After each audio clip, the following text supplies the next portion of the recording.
people have been asking, where have you been? Well, I'm back. I was unwell. I was involved in a road accident, but recuperating well. Inshallah, I'll get better. A lot has been happening, especially in the political field. What do you make of President Uhuru's pronouncement on 2022 that he'll drop a bombshell? Yeah, I agree with you. It was surprising to many Kenyans when the president said from Nyeri that what he will say about the succession will shock many people. That was rather surprising, because the only thing that can shock Kenyans is if he said he was no longer supporting Ruto. Because if he was going to say he will support Ruto, it won't shock anybody. That's what everybody expects. So it would appear like he has something different from that. And I suspect this must be really sending the Ruto camp into panic mode. But they met yesterday.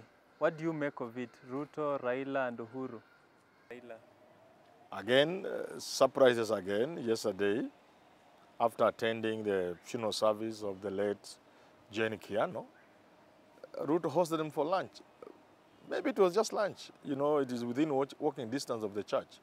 Ruto's official residence is just near that church. One could say maybe it's very African. If people came to your village, you'll offer them lunch. But coming so shortly after what happened in Nyeri, people could be reading something into this. People could be wondering, well, could Uhuru be doing damage control? Maybe he let the cat out of the bag. Maybe what he said he was regretting, so he was firefighting kind of. Maybe that's it. But also it could be that, which is what I suspect. I think these three gentlemen find themselves on the ground zero. I think Ruto could have come to the realization that he cannot fight the handshake. Equally, Uhuru and Raila must by now be accepting that you cannot wish Ruto away. And therefore, these two people are finding common ground. And I will not be surprised if in yesterday's meeting, especially given that this Mr. Fix-It was there, Jimmy Wanjigi, who has replaced Makto as Mr. Fix-It, Banadawa. You remember he was the man responsible for Mudavadi losing the presidency, if you can see it, the Mashetani, Madimon kind of things in 2013. He's a really Mr. Fix-It. So with Jimmy Wanjigi in that meeting, I wouldn't be surprised if these people have come to accept. And they say, gentlemen, there's no more that we can hide. Mr. Ruto, you know we are going to give Raila this thing. Mr. Raila, you know you cannot wish Ruto away. So you people find a way of working together. And I think the deal could have been sealed yesterday, where Uhuru tells Ruto, work with Raila in some capacity. And therefore, I will not be surprised if from yesterday, William Ruto finally agrees to support Raila Odinga for the presidency in 2022. So everyone is talking about changes in the constitution, especially in regards to the handshake. What are some of the key constitutional changes that you think are bound to happen? I think there are many changes people would want, common people, punguza mzigo. But the main change will be the kind of structure, governance structure, the so-called expanded executive that will accommodate these fellows. Because you cannot just throw Ruto under the bus. Even if you give Raila the presidency, Ruto must get something. Increasingly, people are saying perhaps even Uhuru Kenyatta. So I think the biggest change when we get this constitution, and I say when because I'm sure there are going to be constitutional changes through a referendum.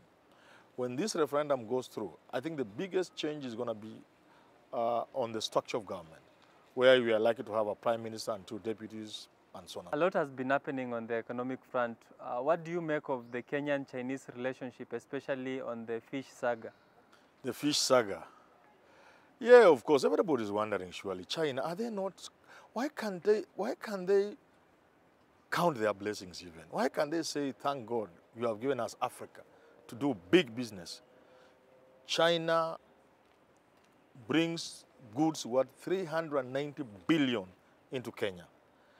Kenya's exposed to China a mere 10 billion. They have all the major infrastructure projects, bridges, roads, name it. Why would they go as low as beginning to roast maize and sell fish? I understand it's even plastic fish. So I think the president was justified in saying we cannot allow this kind of thing to happen. We must be mindful of our own people.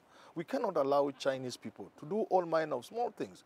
It will be remembered that around 1966-65, during the Africanization program, and I think the late Dr. Julius Gekonyokiano, Asians were asked to move from small towns in Kenya, and they were only supposed to operate within municipalities to give Africans a chance. But we have reversed that. You find now foreigners in the villages, and now Chinese are everywhere. So I think this fish business was okay. But for the Chinese ambassador to react the way he reacted, I think they are taking too much for granted. I think the Chinese should brace themselves for really hard times. But I think the problem the Chinese are going to have, they are going to have to fight the citizens of African countries directly, not the leaders.